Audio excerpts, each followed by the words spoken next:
Thank you.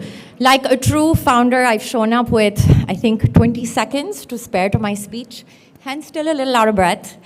For those of you who've been living under a rock and don't know me from my shameless self-marketing, I'm Maha Shahzad. In 2022, Muzaffar Zawar and I started Buscaro. It was against all logic, all odds, and all advice. To be fair, we hadn't thought it through, because if we did, I would not be standing here today. It was simply out of instinct. We can call that thin slicing. We can call that the power of the adaptive unconscious. Or more often than not, we can call that being delusional. But for one reason or another, we knew we had to do this. And we started with just one bus and one rule: the wheels must not stop. We didn't know how, but we knew we had to keep going and survive till we can somehow thrive, even in that environment. When we started and we put this first bus out there, we couldn't raise funding. I used to be out chasing investors at all times. If you looked like an investor, knew an investor, ever walked by an investor, I was right behind you. I was running a fundraising circus. Parking lots, conferences, coffee shops, you name it, I was there. Meanwhile, my team was out building supply, creating demand, convincing customers that this can work. We went on like this for months. I had gotten through over 400 rejections when I finally realized there's nobody left to reject me, and I called it quits. This is around October. We'd started this little hustle in June, and I went to the office, and I told my colleague Zawar, shut this shit down, it's over.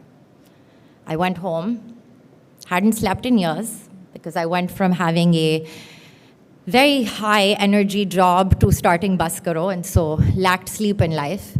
I Netflixed, I ordered kebab parathas from all my favorite places that night, shut my phone and passed out. When I woke up the next morning, I had messages from HBL with a bunch of transactions because the marketing spend hadn't stopped. So I called my colleague and I'm like, what the, can't say it here, but do you think you're doing? And he turned around to me. This is a 20-some-year-old, arrogant, narky, badtameez kid. And he says, Buscaro to band nahi ho rahi. Ya, hum build kar lete hain with you as a founder. Otherwise, I know what you earn. We'll hire you as a GM. Give it a few months. The choice is yours. And I laughed. And I knew then, this is not my company. This is our company. And that is the #1 reason for our success, the team behind Buscaro. These guys are mavericks. They don't take permission. They take accountability. They take ownership. We fight, we argue, they challenge me, and Muzaffar very often threatens to fire me from my own company. But he can do that because he doesn't work for me, he works for Buscaro, and that comes before all else for us.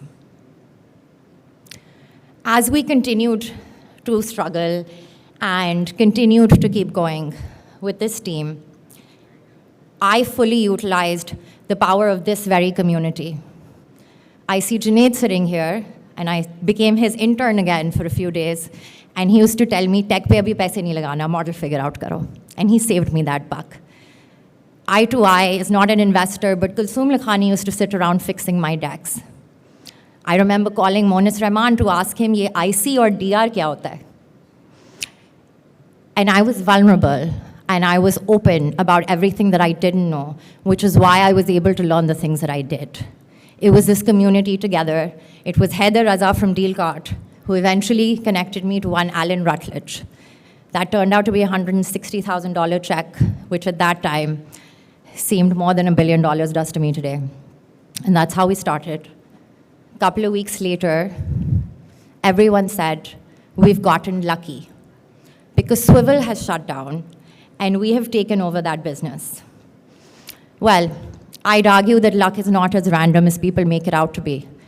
I'd argue that it's a byproduct of being exhausted, tired, not knowing what you're doing anymore and why you're doing it, but still being at it. Luck doesn't come without that. And if we hadn't done the hard work that we did of building this company, of setting up a supply base, of raising funds on 122nd November, overnight, for working capital to take on that swivel business, we wouldn't have been able to do that. So I'd argue that we created our luck, and we went on from there. Fast forward, it's now been 3 years. We've done over 20 million bookings. We have over 1,000 vehicles that are on the road today. 70% of our users are women and children who safely commute with us. We did end up raising $3.5 million. And none of this would have been possible if it wasn't for the team that I have, for the Battamis culture that we have, for the power of this very community that's always been there to support me and us. And it wouldn't have been possible if we didn't do that one thing, which is just keep the doors open, even when there was no growth. When I look around this room today, I see a lot of power. I see a lot of privilege. I see people who have all the ability to build. There has to be a problem that keeps you up at night. Go out and solve that. And I think this entire community will get up and support you. मंजिल मिलेगी भटक कर ही सही, गुमराह तो वो हैं जो घर से निकले ही नहीं. Thank you. Does anyone have any questions for me? This is Talha Khalid. Thank you for sharing your very inspiring story. I just want to know, why couldn't Swivel survive in Pakistan? Oh, wow. Okay. I think context is very, very important. And I think if I got a penny for every time I answered this, Swivel would still be a unicorn and I'd be on my way to being one as well. Look, the way tech companies are built all over the world is that they hyperscale. It takes time to get to profitability. If you look at Amazon, you look at Uber, you look at any of these companies, they became profitable after many years. When you talk about Swivel, they started, a pandemic happened, they survived it, thrived, rang the bell at NASDAQ, and then macroeconomic conditions just completely shifted globally. Russia and Ukraine happened, and fundraising and dry powder just really, really dried up. And so they had to sort of restructure and start over. And if you look at what Swivel's up to now, they've built a phenomenal business. Hats off to Mustafa Kandil, and they're on their way back. Hi.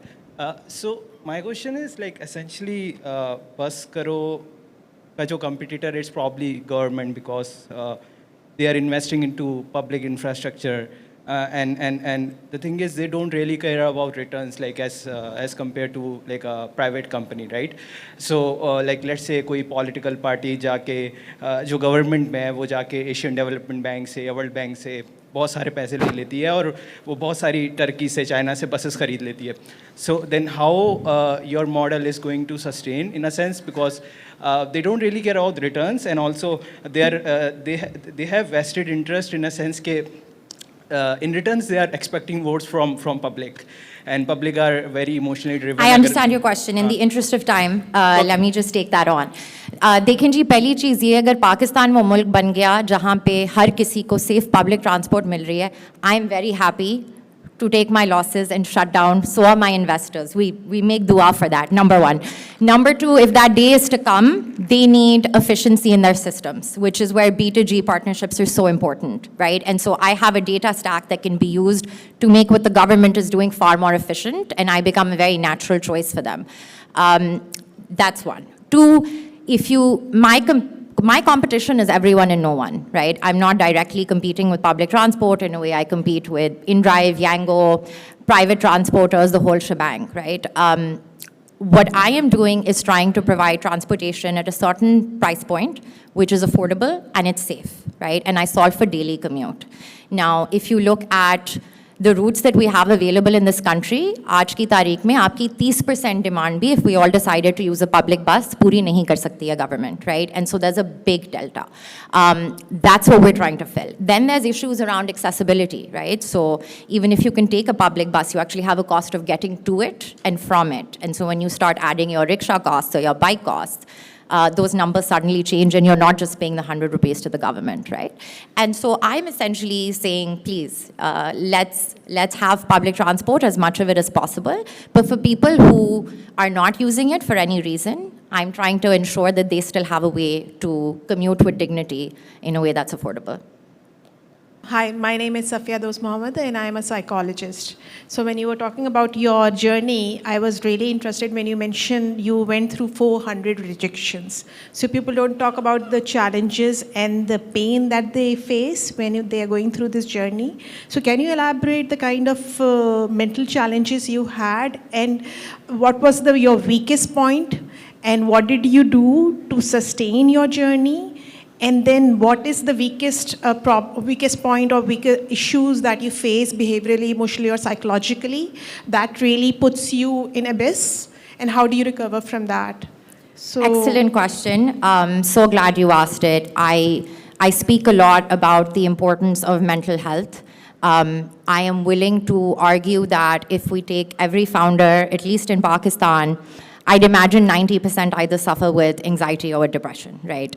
It's just the nature of our work. And unfortunately, as we build in this country, that's not something people speak openly about. And to answer your question, I've gone through very severe mental health challenges.